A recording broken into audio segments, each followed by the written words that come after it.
예방 정책 발표를 맡은 김준영입니다.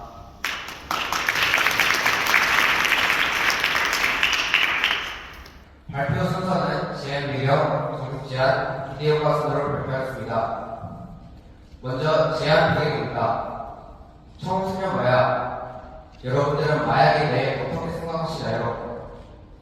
365, 116. 이 숫자들은 어떤 것을 의미하는 걸까요? 바로 청소년 마약 범죄의 수치인데요. 지난 6월 청소년 마약 범죄가 2년 새 116%가 급증했다고 합니다.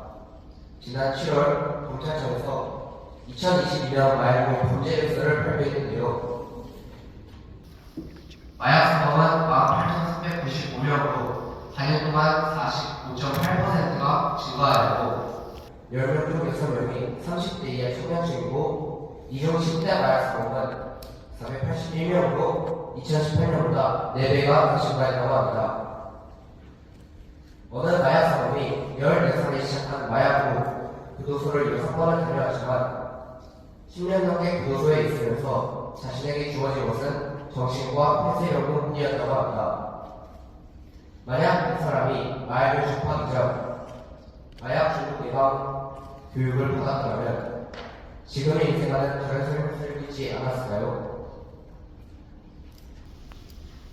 여러분, 미국 켄싱턴 마약 중대처럼 청소년 마약 계속 이렇게 냅두실 겁니까? 저는 아니라고 생각합니다. 마약 예방의 골든타임은 바로 지금입니다.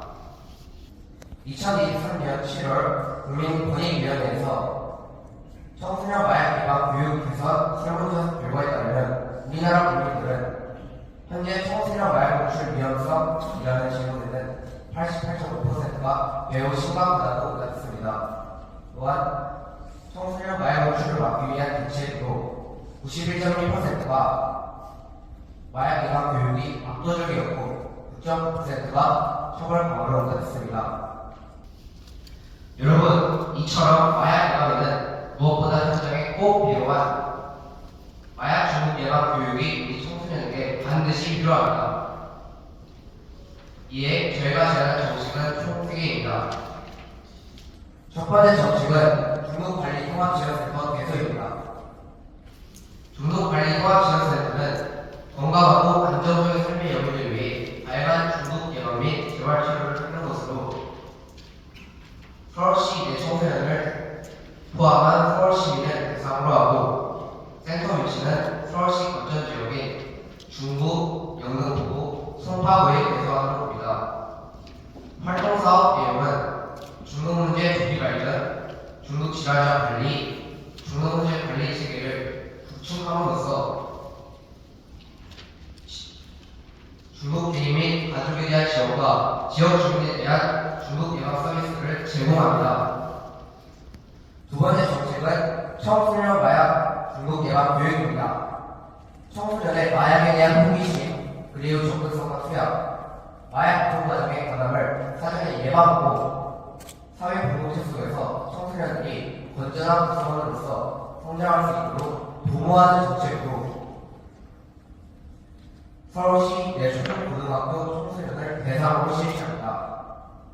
성교육, 학교폭력 예방교육, 자원봉사처럼 연간 일정 시간 이상 교육 과정에 필수 교육을 운영하고 교육 내용은 마약 중독 및 위기금으로 중독의 특성, 마약에 노출되는 중독 시 발생되는 위해 및 대처 방법, 마약 중독 폐해 사례 공유, 마약 중독 예방 캠페인을 실시 운영하도록 합니다. 세 번째 정책은 학부모 대상 마약 예방 교육입니다. 청소년 시대와 물리적, 심리적으로 가까운 학부모 대상으로 마약에 대한 접근과 투약, 그리고 유통 과정의 과담을 사전에 알아차리고 예방할 수 있도록 합니다.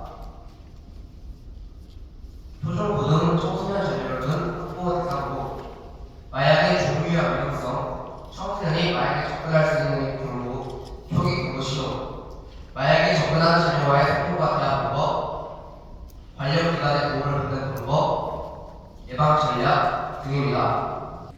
저희가 제안한 청소년 중독 예방 정책의 시행 경우로서 불려오는 기대 효과는 청소년이 건강한 사회 구성원으로서 자립하는 데 큰 역할과 범죄 가능성을 감소시킴으로써 사회 안정과 안녕을 향상시키고 청소년과 부모에 대한 마약 예방 교육 활동을 통해 대외적 정보와 마약에 대한 인식 제고하기 위함입니다.